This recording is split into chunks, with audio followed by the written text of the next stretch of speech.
धृतराष्ट्र को इस युद्ध का सबसे बड़ा खलनायक माना जाता है। सोसाइटी के अंदर जब भी ये धृतराष्ट्र सिंड्रोम रहेगा, नेपोटिज्म बढ़ेगा। एक नया सिंड्रोम, एक बीमारी है धृतराष्ट्र। आज एंटरप्रेन्योर अपने इनकेपेबल बच्चों को आगे बिजनेस से बढ़ाना चाहते हैं। पॉलिटिकल लीडर्स भी यही करते हैं। कॉम्पिटेंट आदमी पीछे रह जाता है। सीईओ के नाम के पीछे पिता का सरनाम लगाए, सरनेम लगाए, इसीलिए वो सीईओ बना है। धृतराष्ट्र का एक और नाम होना चाहिए इनडिसीजन। नेपोटिज्म वर्सेस मेरिटोक्रेसी की गेम है। धृतराष्ट्र केवल आंखों से अंधे नहीं थे, वो मन और बुद्धि से भी अंधे थे। You should learn what to be from Krishna and what not to be from Dhritarashtra. ये पहले श्लोक का पर्पस है।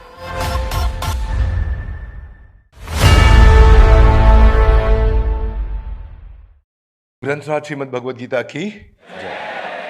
आज से हम शुरू करने जा रहे हैं गीता इन एक्शन। पहले करेंगे हम मंगलाचरण। मंगलाचरण क्या होता है? आप ऑस्पिशियसनेस का इन्वोकेशन करते हैं। तो आप मेरे साथ में आंख बंद करके प्रार्थना कर सकते हैं। ओम अज्ञानतिमिरान्धस्य ज्ञानञ्जनशलाकया चक्षुरुन्मीलितं येन तस्मै श्री गुरुवे नमः। हरे कृष्णा कृष्णा कृष्णा हरे हरे, हरे राम राम राम हरे हरे। जगत गुरु श्रील प्रभुपाद की जय। श्रील प्रभुपाद ने हमें अनुवाद दिया है इस भगवद गीता का, जिससे गीता को समझना आसान हुआ है। तो हम आज पहला श्लोक लेते हैं और वहां से चर्चा शुरू करते हैं। तो आप मेरे पीछे श्लोक दोहराइए। बोलिए, धृतराष्ट्र उवाच धर्म क्षेत्रे कुरुक्षेत्रे समवेता युयुत्सव मामका पांडवाश्चैव किम कुर्वतो संजय। अनुवाद। धृतराष्ट्र ने कहा, हे संजय, धर्म भूमि कुरुक्षेत्र में युद्ध की इच्छा से एकत्र हुए मेरे तथा पांडु के पुत्रों ने क्या किया। धृतराष्ट्र क्या बोलते हैं इधर? हाथा के लाई मामका पांडवा मेरे यानी कि उन्होंने अपने आप को पांडु से अलग कर दिया। पांडु जीवित है अभी? नहीं है। पांडु जीवित नहीं है। उनको क्या कहना चाहिए था? हमारे पुत्रों ने क्या किया, हमारे बच्चों ने क्या किया, हमारी टीम ने क्या किया, हमारे लीडर्स ने क्या किया, हमारी ऑर्गेनाइजेशन ने क्या किया, हमारी फैमिली ने क्या किया, मेरे और पांडु के पुत्रों ने क्या किया। इसका अर्थ क्या हुआ? पांडु कोई अलग आदमी है, पांडु कोई गलत आदमी है और उसके साथ हमारा झगड़ा हो रहा है इस समय, और झगड़ा चल रहा है। ये गड़बड़ आदमी है पांडु। क्या किया उनके बच्चों ने, बताओ मुझको। संजय जल्दी रिपोर्टिंग दो। धृतराष्ट्र को इस युद्ध का सबसे बड़ा खलनायक माना जाता है। क्यों इस खलनायक माना जाता है? क्योंकि धृतराष्ट्र के हाथ में उस समय पावर थी। उसने नेपोटिज्म समझते हैं? सब समझते हैं। आजकल बॉलीवुड में आपने सुना है, उसने नेपोटिज्म का पहला बढ़ावा देने वाला पहला केस स्टडी है ये इतिहास में। बॉलीवुड में नेपोटिज्म की बात अभी शुरू हुई, पॉलिटिक्स में नेपोटिज्म की बात अभी शुरू हुई। ये पहला नेपोटिज्म का पब्लिकली अवेलेबल की wrong case study, illicit case study है। तो धृतराष्ट्र केवल आंखों से अंधे नहीं थे, वो मन और बुद्धि से भी अंधे थे। और इमेजिन करो, युद्ध होने से पहले एस्ट्रोलॉजर्स को इनवाइट किया। धृतराष्ट्र ने पूछा सारे एस्ट्रोलॉजर्स से, क्या होने वाला युद्ध में? एस्ट्रोलॉजर्स ने आकर के बता दिया कि आपकी सारी संतानें मारी जाएंगी, including Duryodhan. Everybody will be dead. आके पहले बता दिया। और जिस व्यक्ति को यह पता चल गया, उसके बावजूद उसका अटैचमेंट इतना स्ट्रांग है कि वो एक इंटेलिजेंट स्ट्रांग डिसीजन नहीं ले पा रहा है कि मेरे को गलत काम मेरी आंख के सामने हो रहा है और मुझे इसको रोक देना चाहिए। उसको लग रहा है जीते मरते किसी तरीके से हो सकता है मौका मिल जाए कि मैं पांडुओं से साम्राज्य ले लूं और मेरे बच्चों को सब कुछ मिल जाए। So you deliberately you are choosing a wrong path. That is Dhritarashtra. Dhritarashtra को मालूम है सब खत्म हो जाएगा, still he is unable to stop the battle. बंद नहीं करा पा रहे हैं वो युद्ध, उनको रोक देना चाहिए था वहीं पर ही। इसको बोलते हैं स्टेटस को ट्रैप। जैसा चल रहा है चलने दो। और हम लोग की लाइफ में ऐसा बहुत होता है। Gita in action. हाथ आगे like come on, Gita in action. और ये स्टेटस को ट्रैप इतना बड़ा होता है कि आपको देखते देखते पता नहीं चल रहा कि आपकी संतानें मरने वाली हैं। सब everybody is going to die. मेरा पूरा साम्राज्य समाप्त होने वाला है, सब कुछ खत्म होने वाला है। तो धृतराष्ट्र का एक और नाम होना चाहिए इनडिसीजन। क्या नाम होना चाहिए? धृतराष्ट्र एक डिसीजन ना लेने का सबसे बड़ा उदाहरण है। ये वो व्यक्ति हैं, हाथ आगे लाइए, Gita in action. Everybody come on, Gita in action. ऐसा एक्शन लेना है गीता से। हमारे को समझना है कि मेरे लिए इसमें सीखने को क्या है। देखो, अगर बिजनेस नहीं चल रहा है, खराब चल रहा है और गड़बड़ चल रहा है, तो आप जब घोड़े से चल रहे हो और मालूम है कि घोड़ा पगला गया और गड़बड़ करेगा और तकलीफ करेगा, तो घोड़े से गिर जाने में समझदारी है, पर प्लानिंग करके गिरना चाहिए। वो मोर टाइम, कैसे गिरना चाहिए? घोड़े से प्लानिंग करके गिर जाओ चलते घोड़े से, तो चोट कम लगेगी, क्योंकि जिस दिन घोड़े ने जबरदस्ती गिरा के ऊपर आके चढ़ गया तो गेम ओवर हो जाएगा। क्या मेरी बात समझ आ रही है? तो अगर सिचुएशन को बदलना है तो इंटेलिजेंटली बदलना चाहिए था। धृतराष्ट्र की जगह कोई और होता बुद्धिमान आदमी, तो सामने पांडवों की टीम के 3-4 लीडर को और कृष्ण को बुला करके एक थोड़ा बैठ करके डिस्कशन, नेगोशिएशन कर लेते, भाई देखो बीच का कोई रास्ता निकाल लेते हैं। जब समझ में आ गया, एस्ट्रोलॉजर्स ने बता दिया, उनकी पावर को वो समझ रहे हैं।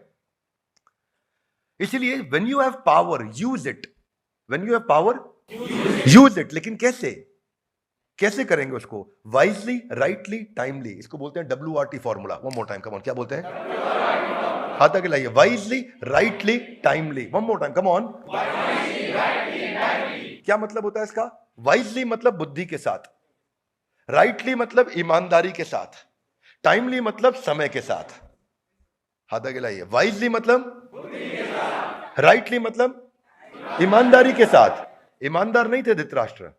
और टाइमली मतलब बच्चे सारे 100 के 100 पुत्र मारे गए, उसके बाद करने का डिसीजन कोई फायदा रह गया? नहीं। ऐसे ही देखते देखते जिंदगी में समय स्टूडेंट के हाथ से निकल जाता है। एक एंट्रेंस में फेल हुआ, दूसरे में फेल हुआ, तीसरे में फेल हुआ, हाथ आगे लाई। क्यों? क्योंकि वाइजली, राइटली, टाइमली उसने एक्शन नहीं लिए। हाथ आगे लाइए। Gita in action, not in theory. We will discuss Gita in action. Game changer है ये ग्रंथ। जो आदमी भगवत गीता एक बार पढ़ लेना, उसके बाद से कुछ पढ़ने की जरूरत नहीं। जिंदगी भर का एडिक्शन, एक मूवी को दूसरी बार नहीं देख सकते आप जिंदगी में, लेकिन भगवत गीता को जिंदगी भर लगातार हर जन्म में पढ़ सकते हो और आपको लगेगा हर बार के फ्रेश सबसे पावरफुल ग्रंथ है। ये ताकत है भगवत गीता की। आज धृतराष्ट्र को बोलते हैं ये एक नया सिंड्रोम है, एक बीमारी है धृतराष्ट्र। इसको बोलते हैं कारपेट के नीचे सिंड्रोम। क्या बोलते हैं? क्या होता है ये कारपेट के नीचे सिंड्रोम? कभी काम वाली बाई को देखा है? धृतराष्ट्र में और काम वाली बाई में कॉमनैलिटी बताता हूं आपको। अपमान करने के लिए नहीं बोलूंगा, पर रिपोर्ट करने के लिए बताऊंगा कि काम वाली बाई की अगर नजर हट जाती है और देखती है कुछ गंदगी है, तो चलते चलते साफ करते करते कारपेट के नीचे छोड़ के निकल जाती है, नहीं तो लंबा काम करना पड़ेगा। क्या मेरी बात समझ आ रही है? ऑर्गेनाइजेशंस में ऐसा बहुत होता है, सामने आपके कंपनी में गलती हो रही है, भारी गलती हो रही है, लेकिन लीडर चुप रहता है। अरे भी बता दूंगा तो डांट पड़ेगी, बता दूंगा तो मुझे काम करना पड़ जाएगा, अरे बता दूंगा तो खुद ही सॉल्व करना पड़ जाएगा, तो चुप रहता है। हाथ आगे लाइए। कारपेट के नीचे। तो जब आप कारपेट खोलते हो कीड़े ही कीड़े निकलते हैं। कुछ महीनों के बाद जब आप कारपेट खोलते हो कीड़े ही कीड़े निकलते हैं। देखा आपने? छोटे छोटे कीड़े, मिट्टी, गंदगी निकलती है। धृतराष्ट्र वाज प्रैक्टिसिंग कारपेट के नीचे सिंड्रोम। हाथ आगे लाइए। कैसे? देख रहे हैं सब गलत हो रहा है, लेकिन चुप बैठे। जो गलती हो रही कारपेट के नीचे डाल के चुप। उनको चैलेंज किया था, विदुर ने पहले ही चैलेंज किया था उनको। उधर के सबसे इंटेलिजेंट लोगों ने चैलेंज किया कि Dhritarashtra is blind, he should not be made the king. Dhritarashtra को राजा नहीं बनाना चाहिए।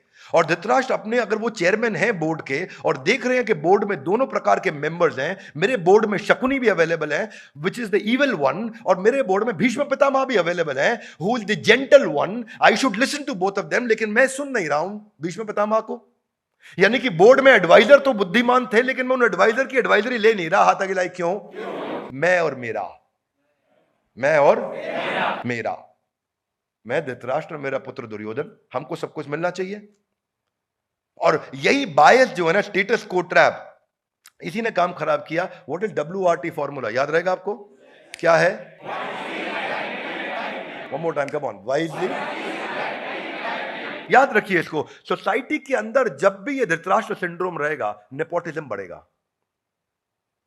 और वो नेपोटिज्म क्या है? आज एंटरप्रेन्योर अपने इनकेपेबल बच्चों को आगे बिजनेस से बढ़ाना चाहते हैं, पॉलिटिकल लीडर्स भी यही करते हैं, कॉम्पिटेंट आदमी पीछे रह जाता है। आज सोसाइटी में डॉक्टर्स, जजेस, लॉयर्स, चार्टर्ड अकाउंटेंट कई दफा ऐसा करते हैं कि जहां पे वो ऐसे एक आदमी को आगे बढ़ाते हैं, उसको पोस्ट देते हैं, पोजीशन देते हैं, इससे नेशन सफर करता है, इससे साम्राज्य, पूरा साम्राज्य सफर करता है।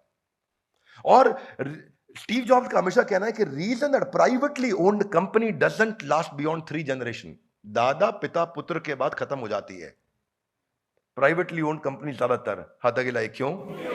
क्योंकि सीईओ के नाम के पीछे पिता का सरनाम लगाए, सरनेम लगाए, इसीलिए वो सीईओ बना है, इसलिए नहीं बना कि वो कॉम्पिटेंट था।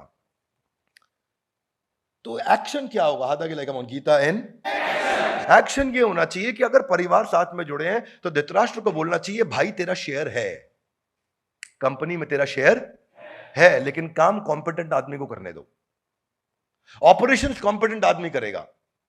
तेरी ओनरशिप है, अगर मेरी ये प्रॉपर्टीज हैं, तेरी प्रॉपर्टी में रजिस्ट्री है, but the work should be done by a competent man, not you Duryodhan. अगर भाइयों में भी झगड़ा चल रहा है तो भाइयों को भी बोलना चाहिए कि हम लोग फैमिली हैं, हम लोग फैमिली का ओनरशिप में शेयर है, लेकिन प्रोफेशनल आदमी को आकर के इस कंपनी को चलाने दो। That is what happened between Baidyanath and Dabur. Dhritarashtra was more like Baidyanath, not Dabur. मैं आपको एक्सप्लेन करूंगा कैसे। डाबर ने कभी भी अपने परिवार को टूटने नहीं दिया, सबकी अपनी शेयर होल्डिंग रखी, लेकिन प्रोफेशनल टॉप लीडरशिप को ला करके उनको दिया कि तुम कंपनी डाबर को चलाओ। पर बैद्यनाथ ने क्या किया, आपस में सब तोड़ लिया। धृतराष्ट्र की इंटेलिजेंस नहीं थी, धृतराष्ट्र के पास डील को स्ट्रक्चर करने के बहुत तरीके थे। क्या मेरी बात समझ आ रही है आपको?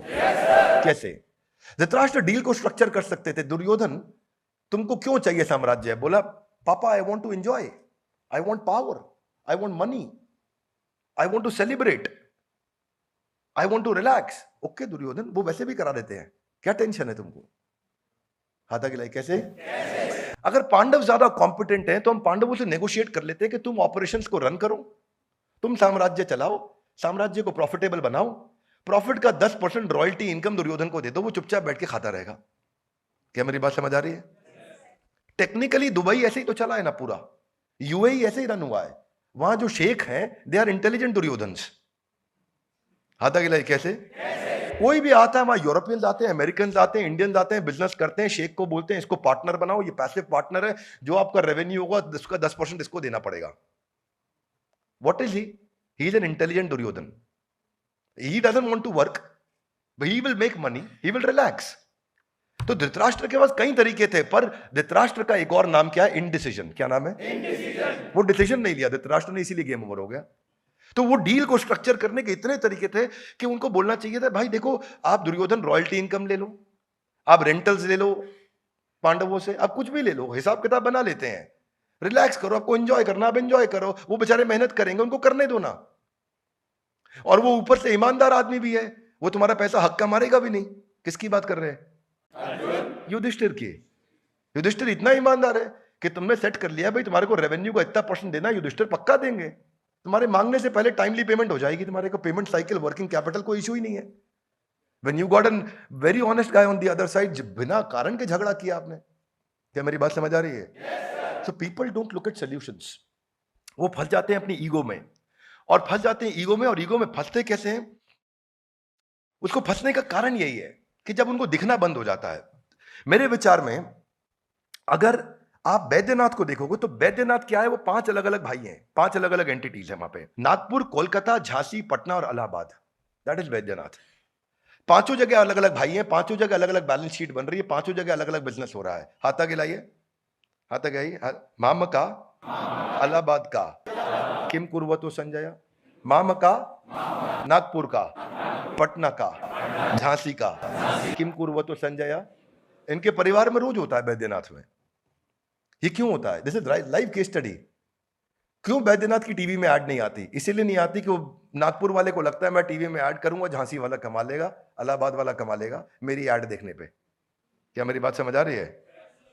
इसीलिए आज झांसी वाला, पटना वाला, कोलकाता वाला ऐड नहीं कर रहा कि नागपुर वाला मेरे पैसे खर्च करने पे टीवी पे ऐड आएगी। वहां सलमान खान बोलेगा बैद्यनाथ का च्यवनप्राश खाओ और नागपुर वाले का बिक जाएगा, पैसा मैं लगाऊं। नहीं नहीं नहीं। हालांकि बाद में बैलेंस शीट इनकी कंसोलिडेट होती है, आज भी परिवार साथ में है, लेकिन फिर ये डिवीजन इसीलिए हुआ ना क्योंकि मेरे बेटे को, मेरी गद्दी मेरा बेटा संभालेगा। That's the problem. ये समझ में आना चाहिए। इसको पता क्या बोलते हैं? आज सारे इंडिविजुअल एसबीयूज की तरह रन कर रहे हैं वो लोग। आपकी जानकारी के लिए 30 साल से कम उम्र में 100%, लगभग 100% मेंबर ऑफ पार्लियामेंट जिनकी उम्र 30 साल से कम है, वो सब हेरिडिटरी पोजिशनल पावर होल्ड कर रहे हैं, यानी कि उनके परिवार में कोई ना कोई नेता था। 40 साल की उम्र से कम जितने हैं उसमें 66% हेरिडिटरी हैं, और इसके अलावा एक और नया टर्म आया, इसको बोलते हैं मल्टी हेरिडिटरी।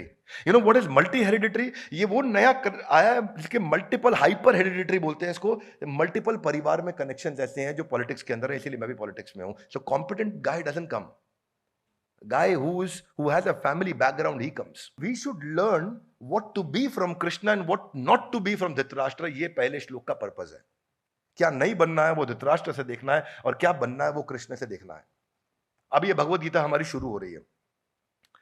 मैं तो इसको ऐसे मानता हूं कि जब आपको ये दिख गया, ऊपर से प्रॉब्लम क्या है, को फाउंडर का भी मेरे को गलती बहुत बड़ा है इसके अंदर। को फाउंडर कौन है इधर? कौन गेस करेगा को फाउंडर कौन है? नहीं, को फाउंडर गांधारी है। धृतराष्ट्र की आंखें नहीं है, गांधारी कह रही है मैं भी पट्टी लगा लेती हूं। क्यों भाई? किस लिए है भाई? जब धृतराष्ट्र को नहीं दिख रहा है, आप कह रहे हो मैं भी नहीं देखूंगी, और हो क्या रहा है, उसका रिजल्ट यह आता है कि both the partners have same weakness, उनके पास कॉम्प्लीमेंटिंग स्ट्रेंथ नहीं है, और दोनों की same weakness becomes the national weakness. What does it become? National weakness. आपको देखना चाहिए मेरे में ये कमी है भाई, इसको सुनने में दिक्कत है, मुझको देखने में दिक्कत है, तो मिलके काम कर लेंगे। दोनों को ही देखने में दिक्कत है तो गड़बड़ हो गई ना। What do you agree with me? Yes no? तो Gandhari for whatever reason she did, but ultimately उनका पूरा साम्राज्य इसीलिए समाप्त हो गया क्योंकि दोनों ने आंखें बंद कर ली। और ऐसे ही हम लोग कई बार अपनी आंखें बंद कर लेते हैं कि यार जो चल रहा है चलने दो, हाथ आगे लाए। क्यों? क्योंकि अपने यहाँ ऐसे ही होता है। वो मोर टाइम, कम अपने यहाँ इस मानसिकता को बदलना है। कौन बदलेगा? हम नहीं। बोलिए कौन बदलेगा? जिम्मेदारी किसकी है? Two wrongs can not make it right. Dhritarashtra was wrong, Gandhari was wrong, और वहीं से समस्या हो गया, सारा बढ़ता गया। इसीलिए नेपोटिज्म वर्सेस मेरिटोक्रेसी की गेम है। Singapore as a country is working on meritocracy. पूरा सिंगापुर मेरिटोक्रेसी। आप में दम है तो आपको आगे बढ़ाएंगे। आप मेरे बेटे हैं, आप इसलिए आपको आगे नहीं बढ़ाएंगे। आप में दम है तो, इसलिए सिंगापुर आज कहां पे है? कम से कम 12 पैरामीटर्स में टॉप 3 कंट्रीज के अंदर आता है वर्ल्ड में सिंगापुर। 12 पैरामीटर्स है ऐसे, 10 से ज्यादा पैरामीटर्स हैं जिसमें दुनिया के टॉप 3 देशों में सिंगापुर का नाम आता है। हाथा के लिए क्यों? मेरिटोक्रेसी, नेपोटिज्म नहीं।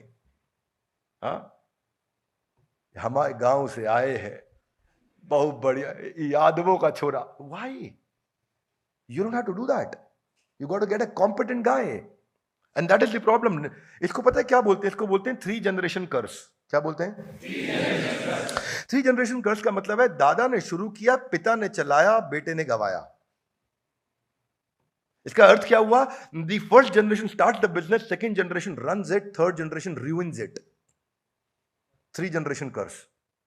और 3 जनरेशन कर्स में बिजनेस के अंदर 3 जनरेशन नहीं लगती हैं। एक्चुअली बिजनेस के अंदर 3 लीडरशिप लगती हैं। 3-3 साल में एम्प्लॉय कंपनी छोड़ के चले जाते हैं, खत्म, बहुत जल्दी खत्म। ये कोई धृतराष्ट्र ने टेक्निकली जो किया वो इलीगल नहीं है कि मैं आज फॉर एग्जांपल, मेरे को थोड़ा बॉलीवुड का एक्सपीरियंस कम है, नाम कम मालूम है, मैं डेविड धवन हूं और मेरे बेटे का नाम क्या है? वरुण धवन को मैं आगे बढ़ा रहा हूं। इलीगल नहीं है ये लीगल है। मैं ये नहीं कह रहा हूं कि धृतराष्ट्र दुर्योधन को आगे बढ़ाना चाहता है, इलीगल है, लेकिन इंटेलेक्चुअली राइट डिसीजन नहीं है। बस क्या नहीं है? ना उसके खुद के लिए, ना बाकी। दुर्योधन के खुद के लिए भी ठीक नहीं है, क्योंकि ऐसा सर्कमस्टांसेस क्रिएट किया, अनएथिकल है, इसीलिए दुर्योधन इलीगल हो गया। तो धृतराष्ट्र की इनकॉम्पिटेंसीज के कारण बहुत, कई बार लोग बोलते हैं ये युद्ध जो हुआ महाभारत का उनके कारण हुआ, अर्जुन की धर्मपत्नी के कारण हुआ, द्रौपदी के कारण। टेक्निकली ये सब कुछ द्रौपदी के कारण या दुशासन के कारण नहीं होता है। टेक्निकली सब कुछ होता है टॉप लीडरशिप के कारण, जिसकी जिम्मेदारी है। वहां जो टॉप, क्यों बाद में कौरवों की साइड में जो थे उनको क्यों सहनी पड़ी बाद में यातनाएं, क्यों उनको पाप लगा? इसीलिए क्योंकि वो भी इनडिसीजन के भागीदारी थे। देवर अनदर फॉर्म्स ऑफ।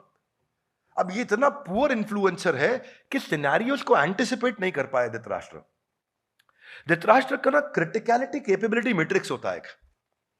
क्या होता है क्रिटिकलिटी कैपेबिलिटी मैट्रिक्स? कि क्रिटिकल काम क्या हुआ, बहुत इंपॉर्टेंट काम, और केपेबल आदमी। हाथ आगे लाइए। क्रिटिकल काम, जरूरी काम, केपेबल आदमी। यानी कि अगर हार्ट सर्जरी करनी है तो हार्ट सर्जरी हम किससे कराएंगे? मान लो ये कैमरामैन बहुत मोटिवेटेड है तो इससे भी करा ही लोगे आप। मेरा बेटा है ये, करा लो करा लो, तो मन से करेगा, दिल से। यूट्यूब पे खोल के ऑफलाइन वीडियो साथ में लगा के हार्ट सर्जरी कर देगा। हाँ आज लेकिन एक बात है, जब आदमी मोटिवेटेड होता है, उसके अंदर विल हो, तो वो कुछ भी कर सकता है। Yes no, come on, yes no, no. ऐसे नहीं होता है कि मैं मोटिवेटेड हूं, आज भाई हवाई जहाज उड़ाएगा। क्यों भाई, मोटिवेटेड है बस, आओ बैठो हमारे साथ, मैं उड़ाऊंगा हवाई जहाज, मोटिवेटेड हूं मैं। It doesn't work that, you need competence, you need, आपको कॉम्पिटेंस में एटीट्यूड, स्किल, नॉलेज तीनों चाहिए। अब दुर्योधन को हवाई जहाज नहीं उड़ाना आता, तो ये धृतराष्ट्र की गलती है कि वो कह रहा है कि नहीं उड़ाने दो उसको। उधर से बोल रहे हैं कृष्ण, कृष्ण आर्बिट्रेशन के लिए आए हैं, और आर्बिट्रेशन सबसे बड़ी आर्बिट्रेटर है कृष्ण, जो बीच में आकर के मध्यस्थता कर रहे हैं, कह रहे मैं निपटाता हूं, डोंट वरी। नहीं नहीं तुम नहीं, मैं दुर्योधन को भाई उड़ाएगा हवाई जहाज। That is the problem. उनको समझ नहीं आ रहा है। आप क्या है, बेसिकली वाइस प्रेसिडेंट से कंपनी में चाय पिलवाने का काम करा रहे हो। उसको बोलते हैं not understanding criticality capability matrix. घर का आदमी है, कोई बात नहीं, पिला दे आज चाय, तू ही पिला दे। तो वो पिला देगा, लेकिन आपने उसका सही इस्तेमाल नहीं किया, उस टैलेंट का, आपने उसके पोटेंशियल का सही इस्तेमाल नहीं किया।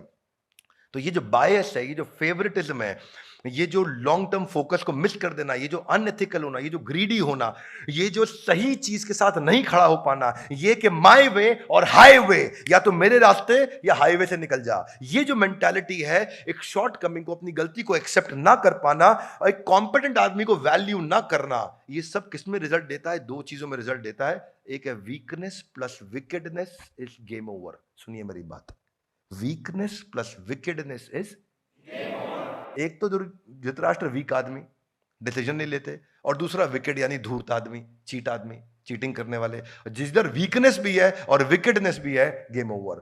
दैट इज द पहला श्लोका का सार ऑफ धृतराष्ट्र। जो बिजनेस ओनर का ये पता है, ये इनकॉम्पिटेंट मैनेजमेंट और ये फेटल मिस्टेक से ब्लंडर क्या होता है। एक कॉर्पोरेट कहानी सुनाता हूं अमेरिकन आपको, एनरॉन की। केस स्टडी समझो, 1 मिनट में जिंदगी में नई चीज समझ आएगी। एनरॉन एक अलग ही केस स्टडी है दुनिया की। 2001 में एनरॉन का 1 साल का रेवेन्यू था $100 बिलियन। कितना? मिलियन नहीं, बिलियन। बिलियन क्या होता है? बिलियन, $100 बिलियन, थोड़ा समझ लेते हैं हम लोग। $1 बिलियन कितना हो गया? 8,000 करोड़।